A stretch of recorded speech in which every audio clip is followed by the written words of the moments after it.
Okay, this is the United States and China, turn 4. Americans have 65 IPCs to spend. For the Atlantic side of the board, they're going to buy 2 transports, 2 infantry, and 2 artillery. For the Pacific side of the board, they're going to buy 1 transport, 2 infantry, 4 artillery, and 1 destroyer. The Chinese have 4 IPCs. They're only going to buy a cavalry unit. The Americans will be declaring some attacks. They're going to make an attempt to liberate the UK. So they're going to come in with 2 infantry, 1 artillery, 1 tank from Casablanca. They're going to load onto these transports and go into Sea Zone 109 there. They will be followed by the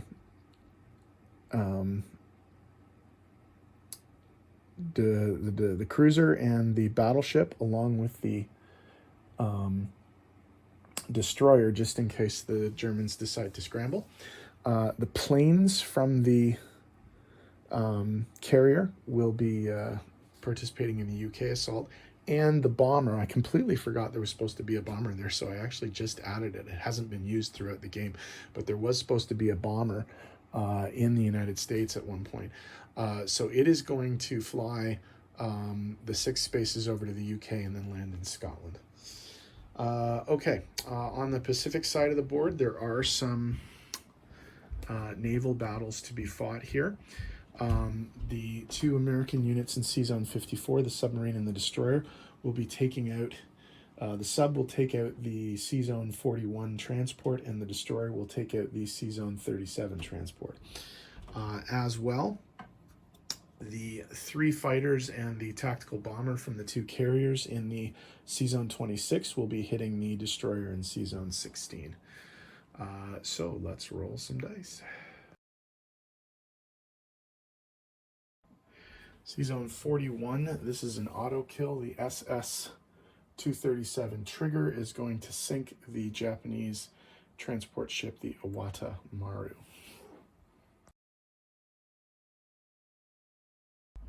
Sea Zone 37 is another auto kill. The American destroyer, the USS Clark, is going to sink the Japanese transport, the SS Montevideo Maru. So again, auto kill.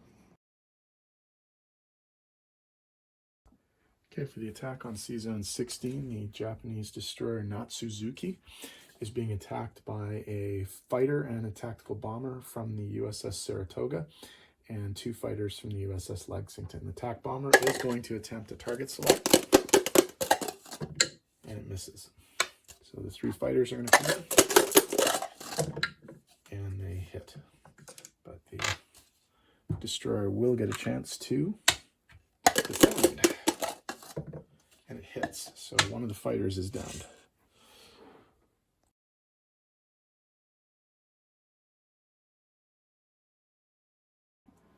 Okay, this is the American attempt to liberate the United Kingdom. The Germans are not going to scramble into the sea zone. I thought long and hard about it. It is actually a fairly close call, but I think ultimately it was probably a good idea not to do so, just to keep the extra defense, although we'll see how the rolls turn out.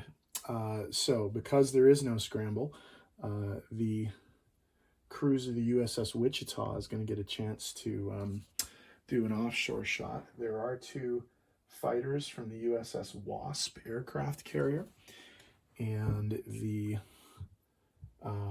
SS Sarah Orne Jewett is carrying an infantry and an artillery, and the SS Joseph Kerrigan is carrying an infantry and a tank. So we'll see how this goes. We have 1 for the infantry, a 3 for the tank, 2 2s for the artillery and infantry, 2 2s for the strat bomber, 2 3s for the fighter, and a 3 for the offshore shot.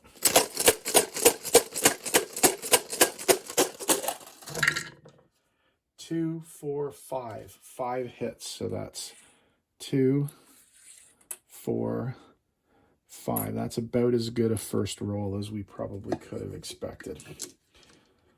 But we'll see what the story is here. Okay, we don't get that, and we don't get these next round because they're out. Okay, so 2 2s for the infantry, 2 3s for the tanks, and 3 4s for the fighters. Only 2 hits, so that's the 2 infantry gone. And I think they're going to be able to take this. This is going to happen, I think. Okay. Only one hit. Uh-oh. Maybe I spoke too soon. One hit. So we'll lose the artillery.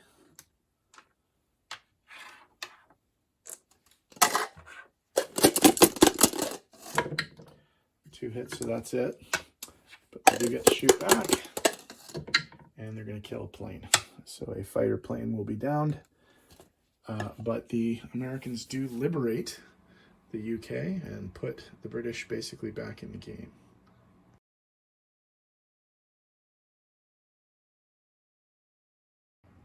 Okay, non-combat movement for the Americans. The surviving fighter from the UK attack is going to land back on the carrier. The bomber has to land in Scotland.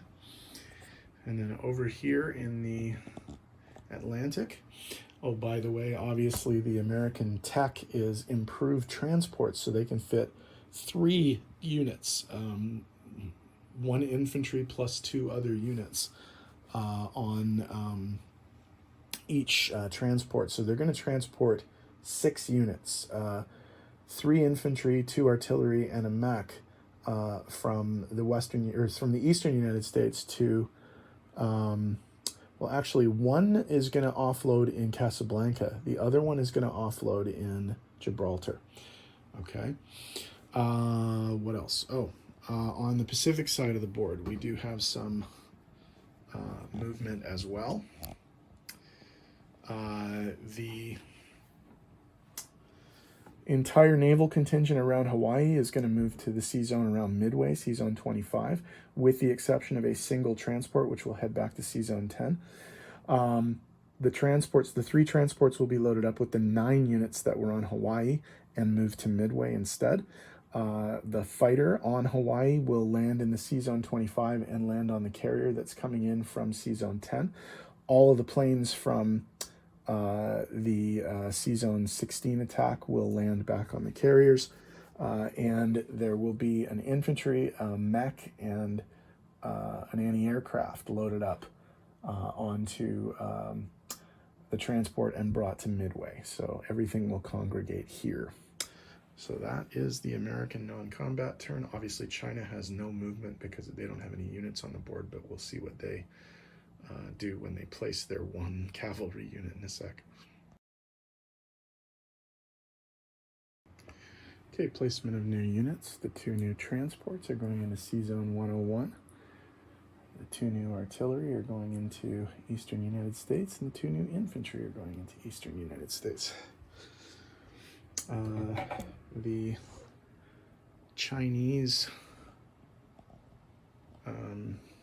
cavalry is going to go into Manchuria. And all of the Pacific units will go into Sea Zone 10 or San Francisco. Okay. In terms of money, the Americans have a base income of 50 IPCs, and they get 2 bonuses. They get a bonus for building at least 2 units on the Atlantic and the Pacific side of the board, and they get a 5 IPC bonus for controlling all of the Central American territories too. Chinese get 3 IPCs and nothing else. So the Americans are going to have 65 for this turn, and the Chinese will have 3. So UK is up next, and they actually have their capital back, so they will be able to build there. Stay tuned.